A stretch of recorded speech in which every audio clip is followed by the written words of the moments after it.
আমরা এবার একটা নির্বাচিত সরকারের কাছে দায়িত্ব হস্তান্তরের প্রক্রিয়া শুরু করব। অন্তর্বর্তী সরকারের পক্ষ থেকে আমি প্রধান নির্বাচন কমিশনারের কাছে চিঠি পাঠাবো যেন নির্বাচন কমিশন আগামী রমজানের আগে 2026 সালের ফেব্রুয়ারি মাসে জাতীয় নির্বাচন অনুষ্ঠানের আয়োজন করেন।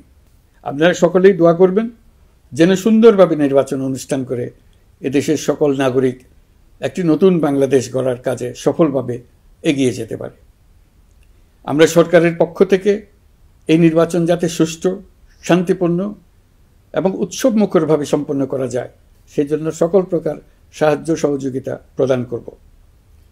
এবারের নির্বাচন যেন আনন্দ উৎসবের দিক থেকে, শান্তি শৃঙ্খলার দিক থেকে, ভোটার উপস্থিতির দিক থেকে, সৌহার্দ্য ও আন্তরিকতার দিক থেকে দেশের ইতিহাসে স্মরণীয় হয়ে থাকে।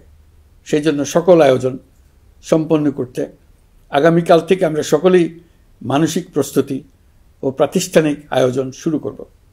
নির্বাচনে ভোটারদের সম্পর্কে দুই একটা কথা বলতে চাই। এবার আমরা প্রবাসী ভোটারদের ভোট দেওয়ার আয়োজন নিশ্চিত করতে চাই।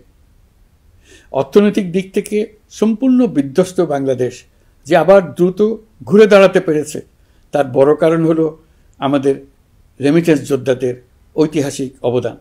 নির্বাচনে তাদের অংশগ্রহণ নিশ্চিত করার জন্য নির্বাচন কমিশন প্রস্তুতি নিচ্ছে।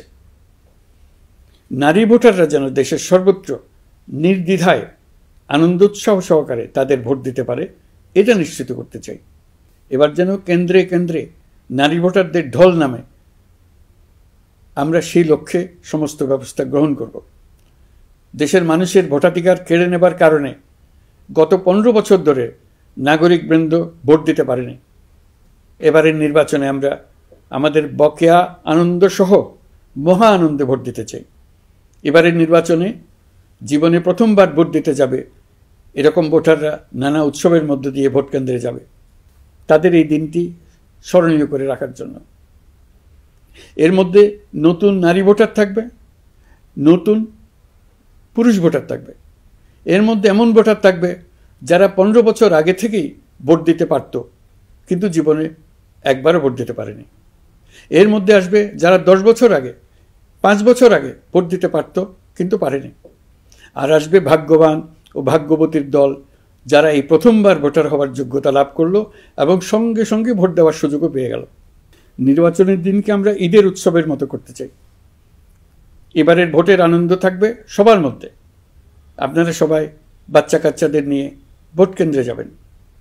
নাগরিক অধিকার প্রয়োগের মহা আনন্দ পরবর্তী বংশধরদের কাছে তুলে ধরার জন্য এখন থেকে প্রতিদিন আলাপ আলোচনা করুন।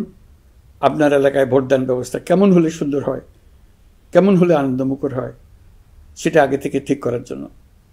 নতুন বাংলাদেশ গড়ার কাজের ভিত্তি রচনা হবে এবারের নির্বাচনে। তার জন্য প্রস্তুতি নিন।